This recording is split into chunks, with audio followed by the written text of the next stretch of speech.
Gold, trusted gold buyers. మీరు తాకట్టు పెట్టిన బంగారాన్ని విడిపించి ఈ రోజు ఉన్న మార్కెట్ ధరకు కొనబడను.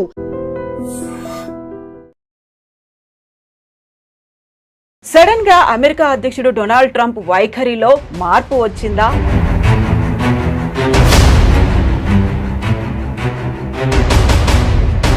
భారత్ ని దూరం పెడితే జరగబోయేటువంటి నష్టాలేంటో తెలిసొచ్చాయా? డొనాల్డ్ ట్రంప్ వైఖరిలో కనిపిస్తున్నాయి. సో మొన్నటిదాకా 25% కాదు 50% అన్నారు. ఆ తర్వాత మనమేమో డోంట్ కేర్ అన్నట్టుగా కొంచెం పట్టించుకోలేదు, పక్కకు వచ్చేసాము. చైనా అండ్ రష్యాతో బంధాలు డెవలప్ చేసుకున్నాము, 40 కంట్రీస్తో మళ్ళీ ఎక్స్పోర్ట్స్ చేయాలని ఇవన్నీ ఆలోచనలు ఉన్నప్పుడు సడన్గా ఒక టేక్ బ్యాక్ అయ్యారా?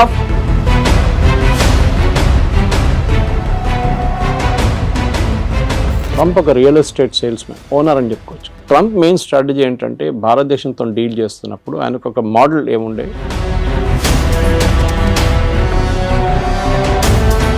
కాకపోతే ఇక్కడే డబుల్ స్టాండర్డ్ ఏమన్నా ఉందా? మీరు చెప్పినట్టుగా వాళ్ళని పంపించేస్తున్నారు, లేకుంటే స్టూడెంట్స్ని రానివ్వట్లేదు, అక్కడ ఉన్నటువంటి వీసాలను కట్ డౌన్ చేస్తున్నారు అనే దాంతో పాటుగా ట్రంప్ మనతో మాట్లాడడానికి ఇంట్రెస్ట్ చూపిస్తున్నారు. 4 సార్లు మోదీ కాల్ చేశారంట. నేను మోదీతో మాట్లాడబోతున్నాను next week, and I'm very happy to will do the trade deal with India very soon అన్న. నవంబర్ డెడ్ లైన్ మనం ఆల్రెడీ పెట్టుకున్నాం ముందే.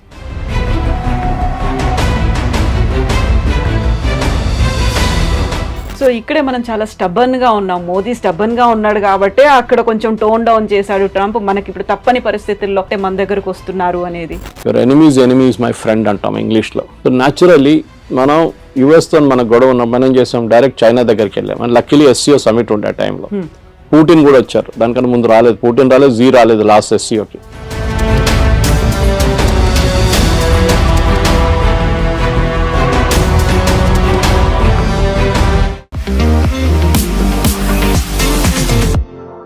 నమస్తే, నేను Kavitha. Welcome to I dream news and నిజాలు.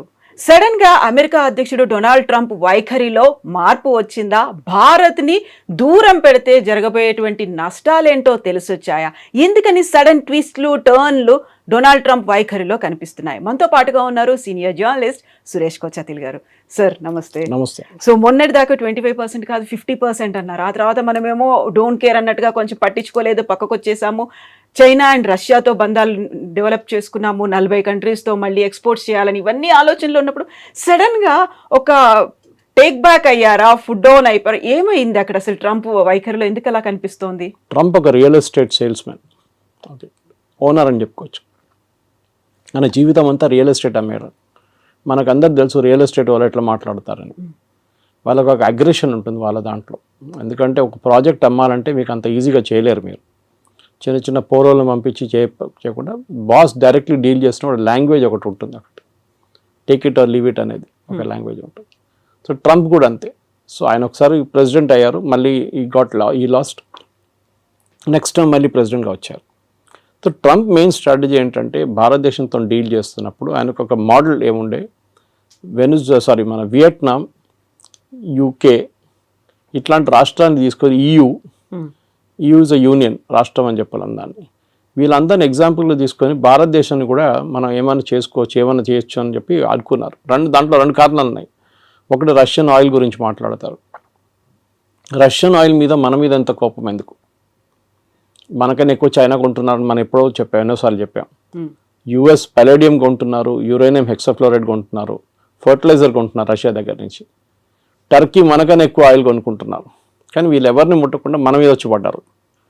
ఆబ్వియస్ రీజన్ ఏంటంటే భారతదేశంలో ఉన్న 2-3 ప్రైవేట్ రిఫైనరీస్, దాంట్లో ఒకటి జియో, ఒకటి నారా, ఒకటి వీళ్ళు మెయిన్గా ఇంపోర్ట్ చేశారు. రష్యా నుంచి ఇంపోర్ట్ చేసి రిఫైన్ చేసి USకి అమ్మారు, యూరోప్కి అమ్మారు, ఈవెన్ యుక్రెయిన్కి అమ్మారు. సో అమెరికన్ కంపెనీస్ ఈ ఫీల్డ్లో పనిచేస్తున్నాయి ముందు. ఏది రిఫైనింగ్లో అంటే క్రూడ్ ఆయిల్ తెచ్చుకొని రిఫైన్ చేయడం, దాన్ని పెట్రోల్ చేయడమో దాన్ని డీజిల్ చేయడమో ఉంటుంది. అక్కడ పెద్ద దెబ్బ. ఎందుకంటే అమెరికన్ రిఫైన్ కంపెనీస్ ఇప్పుడు వెళ్ళి ట్రంప్ దగ్గర ఏడుస్తున్నారు. భారతదేశంలో ఉన్న కంపెనీలు దీనికన్నా ముందు మనం ఎప్పుడు ఇంత అగ్రెషన్ భారత్ కంపెనీలో చూడలేదు మనం. అఫ్కోర్స్ IOCL కానీ, BPCL కానీ, HPCL వాళ్ళు కూడా కొంటున్నారు, కానీ క్వాంటిటీస్ తక్కువ ఉంది రష్యా నుంచి. మనమే $40 కొంటున్నాం, ఇంకో $5 షిప్పింగ్ కాస్ట్, రిఫైనింగ్ కాస్ట్ పెట్టుకుంటే 45, 48 మనం 60కి అమ్ముతున్నాం. మనం అంటే కంపెనీలు ప్రాఫిట్స్ హ్యూజ్. 70 కూడా అమ్మాం ఒకసారి. ఎందుకంటే ఒకసారి మన యుక్రెయిన్ వార్ మొదలైనప్పుడు 200 దాకా పోతుంది డౌట్ ఉండే పర్ బ్యారెల్ US డాలర్. దాన్ని తగ్గించడానికి అప్పుడు బైడెన్ ఇచ్చిన సజెషన్ ఏంటంటే భారతదేశం రష్యా దగ్గర నుంచి కొనుక్కోండి మీరు, ఎందుకంటే మనకు రూబుల్ ట్రేడ్ ఉండే రష్యాతోని. మనం ఇంటర్నేషనల్ వాళ్ళు, ఎందుకంటే స్విఫ్ట్ అనే ఒక ఇంటర్నేషనల్ ఫైనాన్షియల్ సిస్టమ్ ఒకటి ఉంది. ఆ స్విఫ్ట్ సిస్టమ్ ఏం చేస్తారంటే మనం యూపీఐ ఎట్లా చేస్తాం ట్రాన్సాక్షన్, స్విఫ్ట్ కూడా అట్లనే ఇంటర్ బ్యాంక్ ట్రాన్సాక్షన్స్ ఉంటుంది వాళ్ళకి. దాంట్లో స్పెసిఫిక్గా అమెరికా కావాలని చెప్పి యూరోప్తో కలిసి రష్యాని బ్యాన్ చేసి పడేశారు. సో రష్యా ఎవరితో ట్రేడ్ చేయలేకపోతున్నారు, అది పెద్ద ప్రాబ్లం. సో రష్యా ఏం చేశారు, భారతదేశం దగ్గర వచ్చి మీరు మాత్రం రూబుల్లో ట్రేడ్ చేసుకోండి, you pay by rupee are you pay by rouble Russian currency. Trump ఫేమస్గా ఒకసారి చెప్పారు will make rouble the rubble అన్నారు, కానీ రూబుల్కి ఏం కాలేదు, ఇప్పుడు కూడా చాలా స్ట్రాంగ్గా నడుస్తుంది రూబుల్ అన్నమాట. సో ఈ యొక్క పెద్ద దేనికంటే ఇది అందరూ అనుకుంటారు ట్రంప్కి ఇంత కోపం ఎందుకు కోపం అంటే, ట్రంప్ వాళ్ళ ఫ్రెండ్స్ ఫైనాన్స్, ఆయన ఎలక్షన్ ఫైనాన్స్ చేసిన వాళ్ళు ఈ చాలా మట్టుకు ఈ ప్రైవేట్ రిఫైనరీస్ వాళ్ళు దాంట్లో చాలా వాళ్ళు ప్రాఫిట్స్ ఇప్పుడు దాకా సంపాదించారు. సడన్గా భారతదేశంలో ఉన్న కంపెనీలు వచ్చి మొత్తం ప్రాఫిట్స్ అన్ని కొట్టుకుపోయారు. సో అది కోపం అన్నమాట. So it is nothing to do with buying Russian oil, దాంతో రష్యాకి డబ్బులు వస్తుంది, దాంతో యుక్రెయిన్ మీద బాంబులు వేస్తున్నారని. మనకన్నా ఎక్కువ దీనికి ఉన్న న్యాచురల్ గ్యాస్, జయశంకర్ గారు చెప్పారు ఒకసారి, మనకన్నా ఎక్కువ మనం ఒక నెలలో కొంటున్న క్రూడ్ ఆయిల్ యూరోప్ హాఫ్ డేలో గ్యాస్లో కొనేస్తుంది. ఎందుకంటే వాళ్ళకి వింటర్ టైంలో హీటింగ్కి గ్యాస్ కావాల్సి వస్తుంది. హంగరీ, పోలాండ్ కొంటున్నారు. మొన్న ఆ పైప్ లైన్ మీద యుక్రెయిన్ వాళ్ళు వచ్చి బాంబు వేస్తే ప్రెసిడెంట్ ట్రంప్ తిట్టారు పట్టుకొని యుక్రెయిన్ని. ఎందుకంటే రష్యా నుంచి వెళ్తున్న ఆయిల్ ఆలోచించండి, రష్యన్ టెరిటరీ నుంచి హంగరీ, పోలాండ్కి వెళ్తున్న పైప్ లైన్ ఆయిల్ పోతుంది, దాని నుంచి ఆయిల్ వెళ్తుంది వాళ్ళకి ఎవ్వరికి ప్రాబ్లం లేదు, మనం కొనుక్కోకూడదు. So this was the first problem. రెండవది ఏంటంటే మన ట్రేడ్ టాక్స్. ట్రంప్ ఏమనుకున్నారు, అన్నిటికీ 0%. సరే అండి చేస్తాం. ఇప్పుడు మీరు ఒక ప్రోడక్ట్ అమెరికా నుంచి యాపిల్ తెస్తారండి, యాపిల్ అమ్ముతున్నప్పుడు లోకల్ యాపిల్లో ఎగ్జాంపుల్ తీసుకుందాం, డజన్కి 200 రూపాయలు అనుకున్నాం, లేకుంటే డజన్కి హాఫ్ డజన్కి 200 అనుకుంటాం. భారతదేశంలో అదే దానికి 100 రూపాయలు 150 రూపాయలు ఇస్తే ఏ కొనుక్కుంటారు, విచ్ ఇస్ చీపర్. మన దేశంలో BMW నడిపిస్తున్నాడు కూడా టమాటా రేట్ బార్గెన్ చేస్తారు, అది మన కల్చర్లో ఉంది అది. సో మీరు US నుంచి వచ్చిందని చెప్పి కొనడం ఫస్ట్ నాకు గుర్తుంది, ఇప్పుడు కూడా చిన్నప్పుడు నేను కేరళకి వెళ్తున్నప్పుడు మా నేటివ్ ప్లేస్కి దుబాయ్ పెద్ద ఫ్యాషన్ అప్పుడు, I'm talking of late 70s. So మా కజిన్స్ కొంతమంది వెళ్ళారు అక్కడికి. వాళ్ళు వస్తున్నప్పుడు పర్ఫ్యూమ్లు, టీషర్ట్లు, ట్రాక్ సూట్లు, ఇంకా బిస్కెట్, చాక్లెట్లు అన్నీ తీసుకొస్తారు. సో అక్కడ ఒక డిస్ట్రిబ్యూషన్ ప్యాటర్న్ ఉంటుండే, రాగానే ఫస్ట్ సరౌండర్ చేసుకుంటారు, మొత్తం సరౌండ్ చేసి నాకేం తీసుకొచ్చాను అడిగితే వాడికి పర్ఫ్యూమ్ తీసుకో, ఒక బిస్కెట్ తీసుకో, చాక్లెట్ తీసుకో అని ఇచ్చేస్తారు. ఏజ్ బట్టి ఉంటుంది, కొంతమందికి టీషర్ట్లు. ఆ ఫ్యాషన్ అది పోయింది కదా మొత్తం. ఎందుకంటే ఇప్పుడు కావాలంటే మన దగ్గర నుంచి కొనుక్కెళ్తారు అందరు. ఇప్పుడు ఒక డ్యూటీ ఫ్రీ షాప్ పెడితే కూడా మీకు చూడండి మ్యాక్సిమం సేల్ లిక్కర్లు అవుతుంది, ఇంకే కాదు.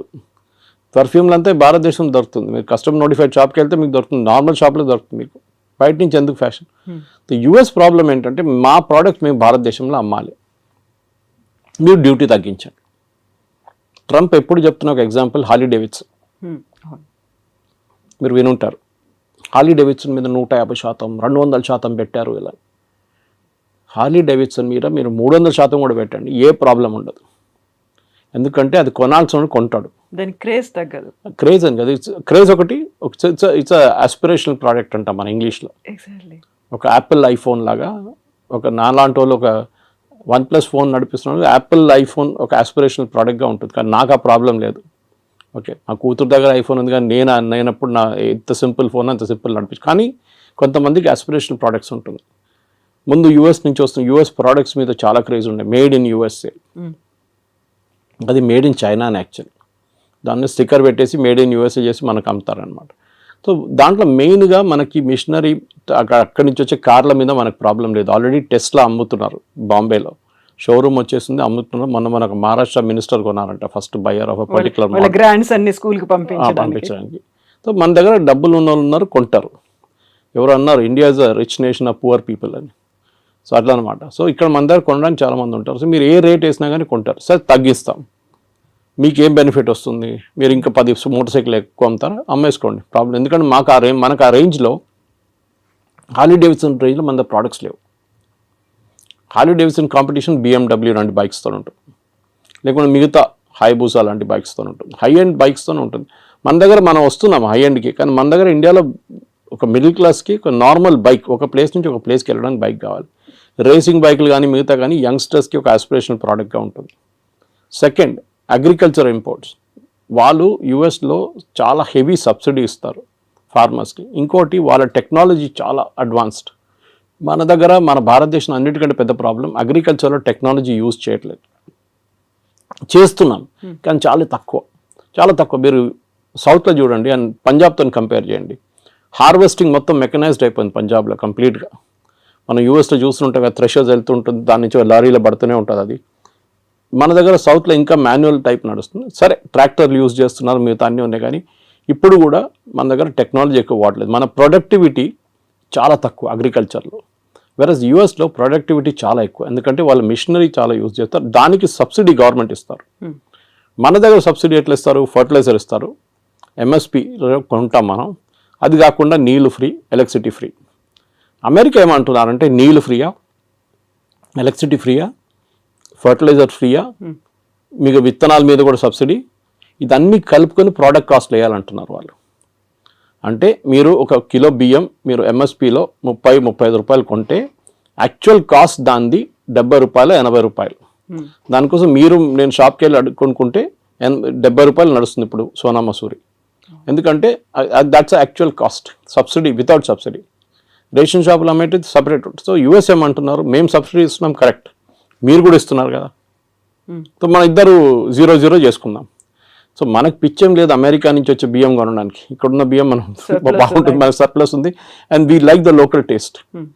అక్కడి నుంచి వచ్చే కొన్ని ప్రోడక్ట్స్ ఉండొచ్చు కావాలంటే. Soybean for example, America is big producer of it, Ukraine is big producer.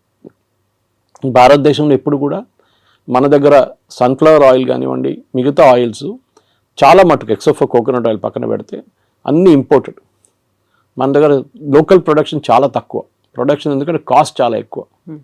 So నేను మొన్ననే ఒక ఇంటర్వ్యూ చేసిన ఒక ఎండీతో, ఇట్లాంటి ఆయిల్ కంపెనీ, ఆయన చెప్పారు ఈ మ్యాట్ that we import everything, almost everything మనం ఇంపోర్ట్ చేస్తాం. మన ఇండియాలో తయారయ్యే సన్ఫ్లవర్కి అంత క్వాలిటీ లేదు, బయట నుంచి వచ్చే సన్ఫ్లవర్ క్వాలిటీ చాలా బాగుంది అంటాం, and cost is very less, ఎందుకంటే మెకనైజేషన్ అగైన్. మన దగ్గర ఒక పొలాల్లో ఒక ½ ఏకర్లో 20 మంది పనిచేస్తే వాళ్ళ జీతాలు కంపేర్ టు ఒక మెకనైజ్ ప్రాసెస్ పెడితే ఏంటి? మళ్ళీ మన వాళ్ళు ఏడుస్తారు, కమ్యూనిస్ట్ వాళ్ళు స్పెషల్లీ ఏడుస్తారు, ఇది మన మిషన్ తీసుకొస్తే ఉద్యోగం ఉండదు కదా అని చెప్పేసి. పని ఉండదు కదా మనుషులకి, అందరూ లేబరర్స్ ఏం చేస్తారు, ఇక్కడ పొద్దున వచ్చి నిలబడతారు కదా వర్క్ కోసం, అడ్డాల్లో నిలబడతారు కదా, వాళ్ళ సంగతి ఏంటని అడుగుతారు. కరెక్ట్, అది మనకు కూడా ఇప్పుడు కూడా అగ్రికల్చర్ మీద 60% ఎంప్లాయ్మెంట్ అగ్రికల్చర్ సెక్టర్లో ఉంది మన దగ్గర. So we cannot wish that away. So but at the same time మనం ఏం చేయాలంటే ఒక ప్రొడక్టివిటీ కూడా పెంచాలి. సో అమెరికా ఏమంటున్నారు, మా దగ్గర తీసుకోండి అంటే వాళ్ళ ప్రోడక్ట్ కాస్ట్ తక్కువ ఉంటుంది. వాళ్ళు ఏ ప్రోడక్ట్ అగ్రికల్చర్ అమ్మినా కానీ తక్కువ ఉంటుంది బికాజ్ ఆఫ్ మెకనైజ్ కాస్ట్. మూడవది, వాళ్ళ దగ్గర కొనేటప్పుడు వాళ్ళు అడుగుతున్న మీరు మిల్క్ ప్రోడక్ట్స్ కొనమంటున్నారు వాళ్ళు. ముందు మీకు గుర్తుంటుంది కవిత గారు, నేను చిన్నప్పుడు ఉన్నప్పుడు వెరీ యంగ్, బయట నుంచి అమెరికా నుంచి పాలు తెప్పించుకుంటుండే మనం. పాలని కాదు, పౌడర్. మన దగ్గర మిల్క్ ప్రొడక్షన్ లేకుండే, చాలా తక్కువ ఉండే. మీరు ఒక లీటర్ పాలు కొనాలంటే మీరు లైన్లో నిలబడాలి, పొద్దున్నెళ్ళి 5 గంటలకు గిన్నె ఒక బర్తన్ తీసుకొని నిలబడితే మీకు 6:30కు 7 గంటలకు ½ లీటర్ పాలు దొరుకుతుంది. ఒకసారి అది కూడా దొరకదు. దాని తర్వాత మనం అమూల్ చూసాం, అమూల్ రెవల్యూషన్ వచ్చింది, మదర్ డైరీ కానీ మిగతా. మళ్ళీ ఇప్పుడు అన్ని ప్రైవేట్ డైరీలు వచ్చి మీకు ఎక్కడ కావాలి పాలు మీ ఇంటికి తెచ్చిస్తారు ఇప్పుడు ప్రాబ్లం. కానీ ఒక టైంలో ఉండే, ఇప్పుడున్న యంగ్స్టర్స్కి తెలియదు, ఇప్పుడున్న చాలామందికి యంగ్ జనరేషన్కి తెలియదు, పాల కోసం కూడా మనం లైన్లో నిలబడుతుండే. అప్పుడు మనం అమెరికా నుంచి తెప్పించుకున్నాం milk products, milk powder special పిల్లలకి ఇవ్వడానికి ఇస్తుండే అప్పుడు. దాని తర్వాత అమూల్ స్ప్రే వాళ్ళు కూడా ఇంట్రడ్యూస్ చేస్తారు ఇండియాలో. ఇప్పుడు వాళ్ళు ఏమంటారు, మా దగ్గర మీరు మిల్క్ ప్రోడక్ట్స్ కొనండి అంటారు. మన ప్రాబ్లం ఏంటంటే అమెరికాలో ఉన్న ఆవులకి పెడుతున్న తిండిలో నాన్ వెజ్ ఎక్కువ, అంటే బీఫ్ ప్రోడక్ట్స్ ఎక్కువ. వాళ్ళు బీఫ్ని డ్రై చేసి, ఇప్పుడు మన క్యాట్స్కి పెడతాం చూడండి, కుక్కలు పెడతాం, అది ఫుడ్ ఉంటుంది, విస్కాస్ ఉంటుంది, పెడిగ్రీ ఉంటుంది, విస్కాస్ ఉంటుంది. That kind of product is given to cows also. So మన దగ్గర ఒక నార్మల్ ఇండియన్కి మీరు ఎంత నాన్ వెజ్ తిన్నా కానీ మిల్క్లో నాన్ వెజ్ అనగానే అంటారు. ఆవుకు కూడా పెడుతున్నారు, అదే ఆవుని రేపు చంపేసి మళ్ళీ ఇంకో ఆవుకు పెడతారు తిండి వాళ్ళు. అది వాళ్ళ లాజిక్ వాళ్ళది, అది వాళ్ళ ఇండస్ట్రీ ఎట్లయినా పనిచేస్తుంది. ప్రొడక్టివిటీ తగ్గిపోయిందో 20 లీటర్ 30 లీటర్ కన్నా తక్కువ వచ్చిందో, వాళ్ళు 20-30 వాళ్ళ ప్రొడక్టివిటీ. మన దగ్గర 6 లీటర్లు ఇస్తే కూడా మనం పని నడిపించుకుంటాం మనం ఈ చిన్న చిన్న ఊర్లంతా. ఇది ప్రాబ్లం. సో అమెరికా నుంచి మూడో ప్రోడక్ట్ మిల్క్. మనం చెప్పాం no, we will not buy. మీరు తీసుకొస్తే కూడా నా లాజిక్ ఏంటంటే మీరు అలౌ చేయండి, కానీ made in America with non veg అని టేప్ పెట్టండి. ఎంతమంది కొంటారు చూద్దాం. With that red signal symbol. అదా, అది రెడ్ అయితే ఎట్లా ఉంటుంది, అది కొంతమందికి అది తెలియదు. కానీ ఇది మీరు ఒక క్యాంపెయిన్ నడిపేయండి, ఇది అమెరికా నుంచి వచ్చిన ప్రోడక్ట్, దీంట్లో నాన్ వెజ్ ఉంది, సో బీ కేర్ఫుల్. పాలలో కూడా పిల్లలకి మీ పిల్లలకి ఇదే పాలు పెడతారా, మీరు పొద్దున్న తాగే ఛాయ్ ఇదేనా, మీరు హోటల్కి వెళ్ళి తాగే ఛాయ్లో నాన్ వెజ్ ఉంటుంది, అది కావాలన్నా వద్దా అని అడిగితే యాక్చువల్లీ ఎవరు కొనరు. కానీ మిల్క్ ప్రోడక్ట్స్ బై ప్రోడక్ట్స్ ఉంటుంది, అది బహుశా కొనవచ్చు. కానీ మన దగ్గర కూడా అమూల్ లాంటి కంపెనీస్ చాలా మటుకు ప్రైవేట్ సెక్టర్లో మొత్తం ఫ్లడ్ చేసేసినాయి మార్కెట్లో. మన ముందు బటర్ కానీ చీజ్ కానీ చిన్న చిన్న వేరియేషన్స్ ఉంటుండే, ఇప్పుడు దాంట్లోనే ఒక 10 వేరియేషన్స్ వచ్చేసినాయి. సో ఈ 3 ప్రోడక్ట్స్ నేను చెప్పిన దాని ప్రకారం, ఒకటి అగ్రికల్చర్, ఒకటి ఫ్రూట్స్ అండ్ వెజిటబుల్స్, ఒకటి లెంటిల్స్ అంటే సోయాబీన్ మిగతాది, అండ్ మిల్క్. ఇక్కడ మనకు ప్రాబ్లం ఉంది. సో పీయూష్ గోయల్ గారు లాస్ట్ 1 సంవత్సరం నుంచి ట్రంప్ అధికారంలో వచ్చే ముందు కూడా నెగోసియేషన్స్ చేస్తున్నారు యూఎస్తో. కానీ యూఎస్కి అన్నిటికంటే పెద్ద కంట్రీ, ఎప్పుడైనా వెరీ హై టారిఫ్ కంట్రీ, ఇప్పుడు కూడా అంటూ ఉంటారు Trump, India is got a very high tariff అంటారు. యాక్చువల్ చూస్తే టారిఫ్ అంత ఎక్కువ లేదు, మనకన్నా ఎక్కువ టారిఫ్ వాళ్ళే ఇస్తున్నారు మన ప్రోడక్ట్స్ మీద. ఫర్ ఎగ్జాంపుల్ మన వైపు నుంచి వెళ్తుంది బాస్మతి రైస్ తీసుకుందాం. బాస్మతి రైస్ మనం పాకిస్తాన్, ఈ 2 దేశాల నుంచే బాస్మతి యూజువలీ ప్రొడ్యూస్ అవుతుంది. మన క్వాలిటీ కొంచెం బాగుంది పాకిస్తాన్ కన్నా.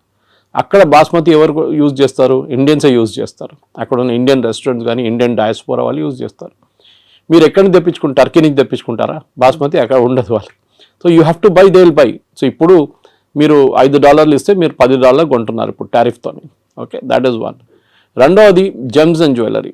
దాని Surat is the centre for that. లోకంలో ఎక్కడైనా డిబియర్స్ కానీ సౌత్ ఆఫ్రికా నుంచి వచ్చే డైమండ్స్, ఎక్కడైనా దుబాయ్ నుంచి వచ్చే డైమండ్స్ పాలిష్ చేస్తున్నంత సూరత్లో నడుస్తుంది. కటింగ్ అండ్ పాలిషింగ్ సెంటర్ అది. సో అక్కడి నుంచి చాలా మటుకు మనం యూఎస్కి పంపిస్తాం, సెలబ్రేట్ దానికి యూజ్ చేస్తాం, ఎంగేజ్మెంట్ కానివ్వండి, వెడ్డింగ్ రింగ్స్ లాగా యూజ్ చేస్తాం. ఎందుకంటే diamond is not use for any other thing in US, మనలాగా కాదు. మన దగ్గర జ్యువెలరీకి ఎక్కువ ఇది ఉంటుంది, కొంచెం ఫ్యాసినేషన్ ఉంటుంది అనమాట. అది మనం అమ్మొచ్చు. మన దాంట్లో ప్రోడక్ట్ కూడా మూడోది టెక్స్టైల్, మన దగ్గర నుంచి వెళ్ళేది టెక్స్టైల్ కూడా ఇప్పుడు కొంచెం మందికి ఇంపాక్ట్ అయింది. కానీ మన వాళ్ళు మర్చిపోతున్నారు, ఇక్కడ ఉన్న మీడియా కూడా అర్థం కావట్లేదు. మీరు రేపు అమెరికన్ మార్కెట్ టార్గెట్ కానీ వాల్మార్ట్లో అమ్మాల్సిన ప్రోడక్ట్ మీరు ఇవాళ రాత్రి పంపారు ఇక్కడి నుంచి. క్రిస్మస్కున్న ఆర్డర్స్ ఆల్రెడీ వెళ్ళిపోయినాయి ఇక్కడి నుంచి, కంటైనర్లు వెళ్ళిపోయింది. ఎందుకంటే వాళ్ళు ముందే 3 నెలల ముందు తెప్పించుకొని దాని డిస్ట్రిబ్యూషన్ కానీ దాని బ్రాండింగ్ కానీ మొత్తం చేసిన తర్వాతనే అక్కడ కీటెక్స్ లాంటి కంపెనీ కానీ తిరుపూర్ నుంచి లుధియానా నుంచి కంపెనీ ఆల్రెడీ పంపించేస్తారు. డిసెంబర్ ఆర్డర్స్ వెళ్ళిపోయింది.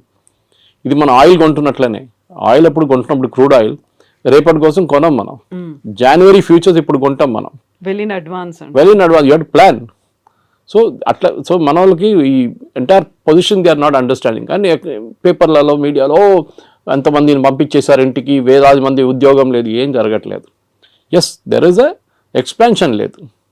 కాకపోతే ఇక్కడే డబుల్ స్టాండర్డ్ ఏమన్నా ఉందా అని మీరు చెప్పినట్టుగా వాళ్ళని పంపించేస్తున్నారు, లేకుంటే స్టూడెంట్స్ని రానివ్వట్లేదు, అక్కడ ఉన్నటువంటి వీసాలను కట్ డౌన్ చేస్తున్నారు అనే దాంతో పాటుగా ట్రంప్ మనతో మాట్లాడడానికి ఇంట్రెస్ట్ చూపిస్తున్నారు. 4 సార్లు మోదీకి కాల్ చేశారంట, ఇలాంటి వార్తలు కూడా ఇవాళ ట్వీట్ చేశారు కదా ట్రూత్ సోషల్లో, నేను మోదీతో మాట్లాడబోతున్నాను next week, and I'm very happy to will do the trade deal with India very soon అన్న. నవంబర్ డెడ్ లైన్ మనం ఆల్రెడీ పెట్టుకున్నాం ముందే. పీయూష్ గోయల్ గారు ఎన్నోసార్లు చెప్పారు that we will finish the deal by November. ఎందుకంటే ఇంత పెద్ద డీల్ని మనం ఈజీగా ఫినిష్ చేయాలి. మనం ఈయూతోని మనకు ఇంకా నడుస్తుంది నెగోసియేషన్స్. యూకేతోను మనకి 3.5-4 సంవత్సరాలు పట్టింది యూకేతో ఎఫ్టీఏ కోసం, ఫ్రీ ట్రేడ్ అగ్రిమెంట్ కోసం. Most of the products India నుంచి వెళ్ళేది యూకేకి ఇప్పుడు 0% వెళ్తుంది. ట్రంప్ ఏమంటున్నాను, నేను 0% చేయలేను, మీరు నాకు 0% ఇవ్వాలి అంటే కస్టమ్స్ డ్యూటీ 0. నేను ఎందుకు చేయలేనంటే మాకు కాంగ్రెస్ నుంచి అప్రూవ్ తీసుకోవాలంటే వాళ్ళ పార్లమెంట్ నుంచి అప్రూవల్ తీసుకోవాలి, వాళ్ళు ఇవ్వరు. సో మినిమం నాకు 10-15% పెట్టాల్సి వస్తుంది. That is what 15% is. అది ముందు 5 ఉండే, తర్వాత 10 చేసింది, ఇప్పుడు 15, 25, మన దగ్గర 50 వేసింది.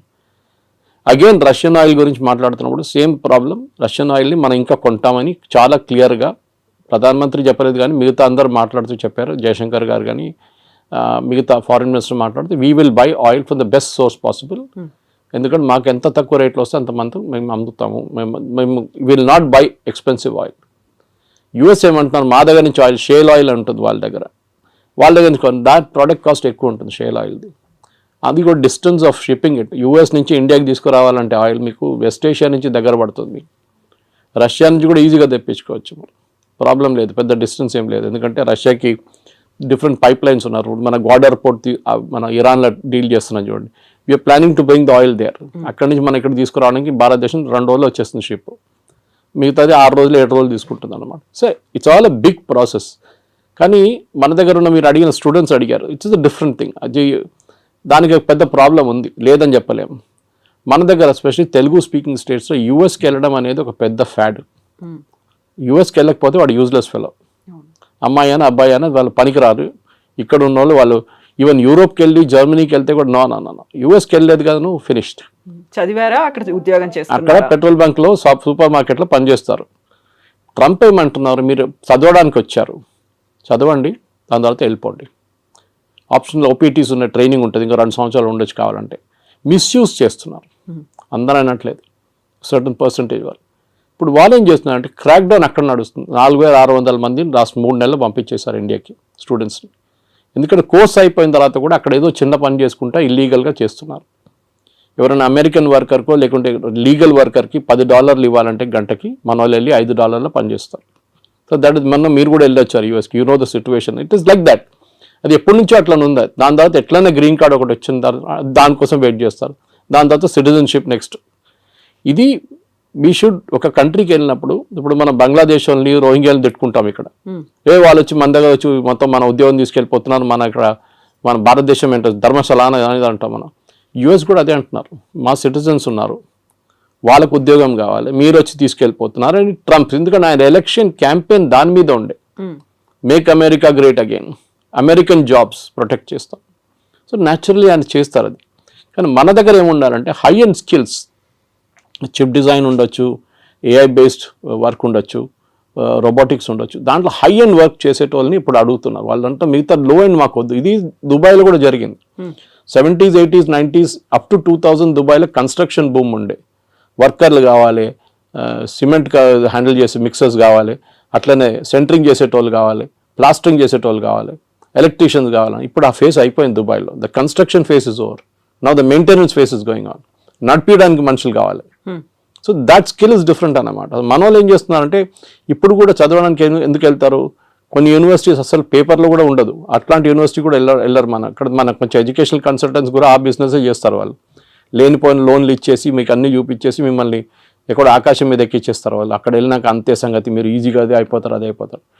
అది ఎప్పుడు యూఎస్ పాపులారిటీ తగ్గిందో, టఫ్ అయిపోయినప్పుడు కెనడా మొదలుపెట్టారు. కెనడాకి పాపులేషన్ తక్కువ, వాళ్ళకి మనుషులు కావాలి అక్కడ. So naturally they are asking, Indians allow చేస్తున్నారు, చాలా మటుకు వెళ్తున్నారు అక్కడ కూడా. కానీ అక్కడ కూడా ఒక బ్యాక్లాష్ వచ్చేసింది. ఇప్పుడు మొన్న ఆస్ట్రేలియాలో చూసాం, ప్రొసెషన్ తీశారు ఆస్ట్రేలియన్స్, మీరు వినుంటారు టీవీలో వచ్చినా అని. వాళ్ళు ఏమంటున్నారు, ఇండియన్స్ని పంపించేసేయండి, మాకు వీళ్ళు వద్దు ఇక్కడ అని. You have created that situation. So ట్రంప్ని మీరు తిట్టి ఫైదా లేదు. We should find a way to solve the problem. Modi గారు ట్రంప్తో కూర్చొని మా పిల్లలకి 50,000 పిల్లలకి అడ్మిషన్ ఇవ్వండి అంటే మన దగ్గర నుంచి వెళ్ళే డబ్బులే కదా అది. వీఆర్ స్పెండింగ్ బిలియన్స్, అక్కడ వెళ్ళి ఫీజులు కడుతున్నాం, హాస్టల్ దాంట్లో కడుతున్నాం, ఫుడ్ అండ్ అకామిడేషన్ కోసం కడుతున్నాం, చాలా ఉన్నాయి. అక్కడున్న యూనివర్సిటీకి కూడా వీళ్ళు కావాలి, లేకుంటే వాళ్ళు తాళం వేసి వెళ్ళిపోతారు. కానీ మీరు హార్వర్డ్ కానీ, ఏల్ లాంటి యూనివర్సిటీ, కొలంబియా లాంటిది, యూపెన్ లాంటి అట్లాంటి హై అండ్ ఇన్స్టిట్యూట్స్కి వెళ్ళేటప్పుడు మీకు ప్రాబ్లం ఉండదు. Problem is with the low and institutes. అక్కడ వెళ్ళి మళ్ళీ మీరు ప్యాలెస్టీనియన్ కాజ్ కోసం అది ఇది అని చెప్పి ప్రొటెస్ట్ చేస్తే డెఫినెట్గా పంపించేస్తారు వాపస్. ఇప్పుడు మీ సోషల్ మీడియా యాక్టివిటీస్ కూడా మనం దీని గురించి ముందు కూడా మాట్లాడాం. ఇక్కడ నుంచి వెళ్ళే పిల్లల సోషల్ మీడియా యాక్టివిటీ కూడా చెక్ చేస్తున్నారు. కొంతమంది డిలీట్ చేసేస్తున్నారు వాళ్ళ పాత యాక్టివిటీని. ఏదో గ్రేటా థన్బర్గ్ని లేకుంటే మన అరవింద్ కేజ్రీవాల్ని, ఫార్మర్ ప్రొటెస్ట్ని అంత సపోర్ట్ చేసిన చాలామంది ఉన్నారు మన దగ్గర స్టూడెంట్స్. ఆ బ్లడ్లో వాళ్ళకి కొంచెం గరం ఉంటుంది అప్పుడు బ్లడ్ అనమాట. ఇప్పుడే సడన్గా వాళ్ళకి అర్థమైపోయింది, అది తీసుకెళ్ళి యూఎస్కి వెళ్తే వాడు వీసా ఇవ్వడు నాకు. ఇప్పుడు ఇన్ పర్సన్ వీసా రామంటున్నారు వాళ్ళు, from the country of origin. If you're an Indian country, ఇండియాకి వచ్చి మీరు వీసా ఇంటర్వ్యూ అటెండ్ చేయండి. చాలా మార్పులు వస్తున్నాయి. కానీ మోదీ చేసేది ట్రేడ్ డీల్ అండ్ ట్రంప్తోని, ఎడ్యుకేషన్ డీల్ కాదు. ఎడ్యుకేషన్ డీల్ చేయాల్సింది సపరేట్ సెక్షన్ అది. దానికి మనం ఫస్ట్ ఆఫ్ ఆల్ మన వైపు నుంచి చాలా మార్పులు తీసుకురావాల్సింది. We should ensure that only the best of the students will go there. ఏదో యూఎస్కి వెళ్ళాలని కాదు, because there are enough options. మీకు జర్మనీకి వెళ్ళొచ్చు, మీరు ఫ్రాన్స్కి వెళ్ళొచ్చు, మీరు యూరోప్లో చాలా కంట్రీస్ ఉన్నాయి. ఓకే, దాని తర్వాత మన వాళ్ళు కెనడా అయిపోయిన తర్వాత ఆస్ట్రేలియాకి వెళ్ళారు, మీకు గుర్తుంటుంది, అక్కడ కూడా backlash. So let us not build a system wear Indians అనగానే వీ డోంట్ వాంట్ దమ్ అని చెప్పకుండా మనం ట్రేడ్ డీల్ కానివ్వండి, ఎడ్యుకేషనల్ డీల్ కానీ అన్ని చేయించుకోవాల్సి వస్తుంది. సో ఇక్కడే మనం చాలా స్టబర్న్ గా ఉన్నాం. మోదీ స్టబర్న్ గా ఉన్నాడు కాబట్టి అక్కడ కొంచెం టోన్ డౌన్ చేశాడు ట్రంప్. మనకి ఇప్పుడు తప్పని పరిస్థితుల్లో అనివార్యత ఉంది కాబట్టి మన దగ్గరకు వస్తున్నారు అనేది. జియో పాలిటిక్స్ అదే ఉంటుందండి. యువర్ ఎనిమీస్ మై ఫ్రెండ్ అంటాం ఇంగ్లీష్లో. సో న్యాచురల్లీ మనం యుఎస్తో మన గొడవ ఉన్న మనం ఏం చేసాం, డైరెక్ట్ చైనా దగ్గరికి వెళ్ళాం. అండ్ లక్కీలీ SCO సమిట్ ఉండే ఆ టైంలో పుటిన్ కూడా వచ్చారు. దానికన్నా ముందు రాలేదు, పుటిన్ రాలేదు, జీ రాలేదు లాస్ట్ SCOకి. మోదీ గారు వెళ్ళారు, ముగ్గురు కలిసి ఆ ఫోటో ఒకటి ఫేమస్ ఫోటో ఒకటి ఉంది. దాంతో ట్రంప్ భయపడి ట్రంప్ ట్వీట్ కూడా చేశారు ట్రూత్ సోషల్లో, that gone to the dark China అని చెప్పేసి. ట్రంప్కి అన్నిటికంటే పెద్ద భయం రష్యా కాదు, China. Actually economically, manufacturing wise and military wise China యూఎస్కి చాలా పెద్ద కాంపిటీషన్. రష్యా కూడా ఉన్నారనుకోండి, కానీ రష్యా యుక్రెయిన్ వార్ తర్వాత కొంచెం వాళ్ళ మ్యానుఫ్యాక్చరింగ్ దెబ్బతిన్నది, స్పెషల్లీ వాళ్ళ డిఫెన్స్ మ్యానుఫ్యాక్చరింగ్. కానీ దే విల్ పికప్, దాంట్లో ప్రాబ్లం. ఇప్పుడు మీరు రష్యన్ జీడిపి చూస్తే US జీడిపి కన్నా ఎక్కువ వాళ్ళది. కానీ వాళ్ళ ఫైనాన్షియల్ అంతా బ్లాక్ చేసి శాంక్షన్స్ పెట్టారు చాలా మటుకు. సో వాళ్ళ $300 బిలియన్ యూరోప్లో ఫ్రీజ్ అయిపోయింది వాళ్ళది.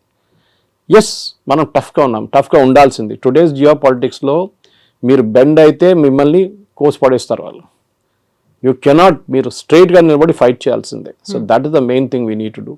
సో ఇట్లాంటి పరిస్థితుల్లో డెఫినెట్గా మోదీ గారు చేసిన స్ట్రాటజీని మొన్న Jerusalem post, Israeli news paper, చాలా ఫేమస్ న్యూస్ పేపర్, వాళ్ళకు చాలా మంచి ఆర్టికల్ రాశారు. They were comparing Netanyahu and Modi.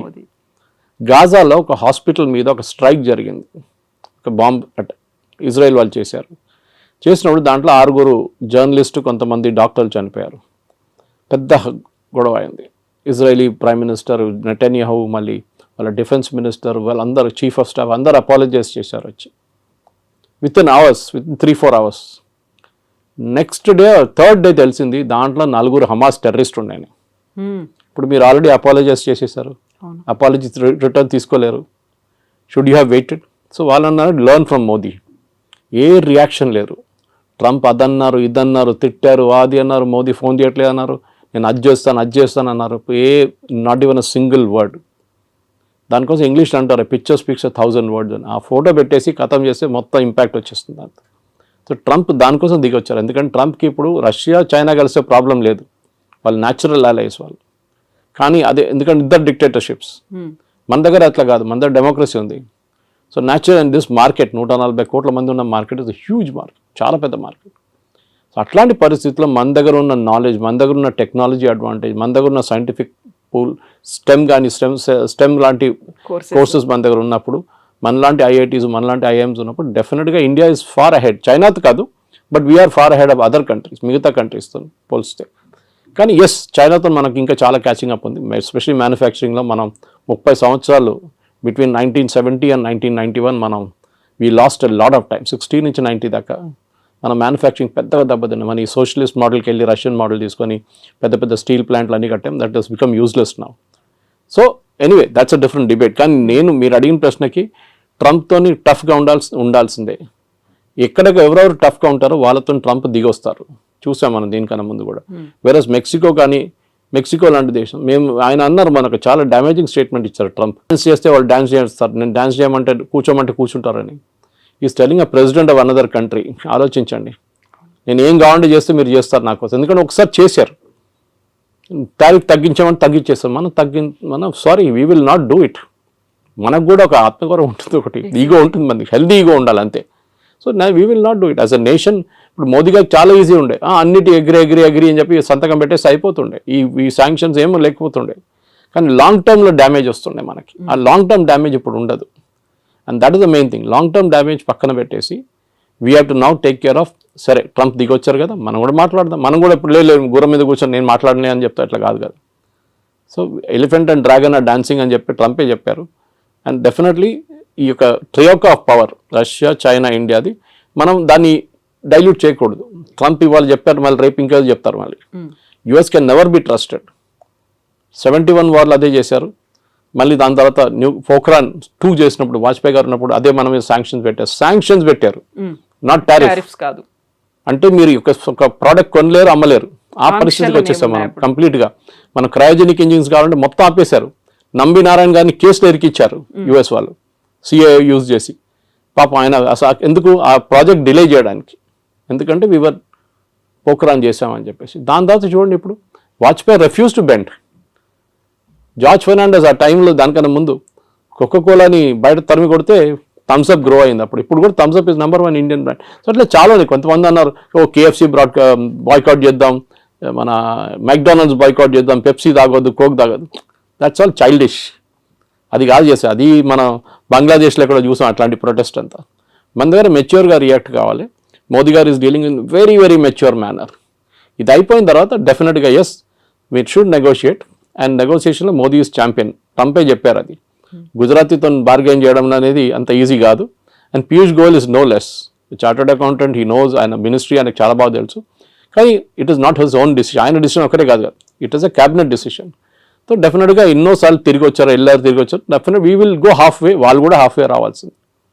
మన అన్నిటికీ మనం ఎస్ చెప్పాం, కొన్నిటికి మనం ఎస్ చెప్తాం, వాళ్ళు కూడా కొన్నిటికి ఎస్ చెప్పాలి. మనకు కూడా యాక్సెస్ కావాలి యూఎస్ మార్కెట్కి. ఎవరో వచ్చి చెప్పారు ఐటీ మీద ట్యాక్స్ పెడుతున్నారు. It's non sense thing. IT is not done that way. వీళ్ళకి అర్థం కాదు, మాట్లాడుతున్నారు కూడా అర్థం కాదు. ఎందుకు ఫార్మా మీద ఎందుకు పెట్టలేదండి 50%? వాళ్ళకి అవసరాలు ఉన్నాయి. అది ఇప్పుడు మీరు ఐటీ కంపెనీ మీద పెడితే ఏమవుతుంది? వాళ్ళ ప్రోడక్ట్స్ ఎక్స్పెన్సివ్ అవుతుంది, మనకు ప్రాబ్లం లేదు. టారిఫ్ ఎవరు కడుతున్నారు? అమెరికన్ కన్స్యూమర్ కడుతున్నారు. ఇప్పుడు ఇండియన్స్ కట్టలేదు, చైనీస్ కట్టట్లేదు. So this is the main thing you need understand. So ఇవాళ పొద్దున కూడా డిబేట్లో అడిగినప్పుడు ఇంకో ఛానల్ అడిగారు 50% ఇది మళ్ళీ పెడితే ఏమవుతుంది ఐటీ అని. ఏం కాదు. మైక్రోసాఫ్ట్ 2 లక్షల స్క్వేర్ ఫీట్ తీసుకున్నారు మన ఫైనాన్షియల్ డిస్ట్రిక్ట్లో వాళ్ళ మెయిన్ క్యాంపస్ పక్కన. ఎందుకు తీసుకుంటారండి? They see a growth there. And అమెరికాకు ఒక్కటే కాదు కదా ఈ సాఫ్ట్వేర్ ఎక్స్పోర్ట్స్ వెళ్ళేది, లోకం మొత్తం కొంటున్నారు. విండోస్ ఆపరేటింగ్ సిస్టమ్ ఎక్కడ అన్నిట్లో ఉంటుంది. మీ ఆరకల్ ఎక్కడ కూడా వాడతారు. అమెరికా ఒకటే కాదు. It's just correct, it's a huge market, no doubt. కానీ మనం కూడా as a position of strength నుంచి మాట్లాడాలి. మా దగ్గర ఉన్న టెక్నాలజీ, మా దగ్గర ఉన్న మ్యాన్ పవర్ అండ్ మా దగ్గర ఉన్న మార్కెట్ యాక్సెస్, 140 కోట్ల మంది మార్కెట్ యాక్సెస్ కావాలంటే మీరు కూడా దిగి రావాల్సిందే. మేము కూడా కొంచెం we will also soften up, we will meet half way. అది మన స్ట్రాటజీ ఉండాలి. Yes, sir. Thank you so much. Thank you. Thank you. And don't forget to subscribe to iDream. And for more videos, Please subscribe to iDream. Please subscribe to iDream. Please subscribe iDream. And please subscribe to iDream. For more videos, subscribe to iDream. please like, share, and subscribe to the channel. Congratulations, iDream. Subscribe to iDream. Subscribe to iDream. So subscribe to iDream Media. iDream ki iDream team andarki huge congratulations. Please subscribe iDream Media. Please subscribe to iDream. Subscribe iDream. Please subscribe to iDream. iDream అంటే నా కళల ఛానల్ను subscribe చేసుకున్న నోరు తిరుగుతలేదు, మీరైతే గంట గుర్తు కొట్టండి. For more such videos, please subscribe to iDream. Subscribe to iDream. Please subscribe to iDream. Please subscribe iDream Media. Please do subscribe to iDream. Please subscribe to iDream Media. For best entertainment and information, please subscribe iDream.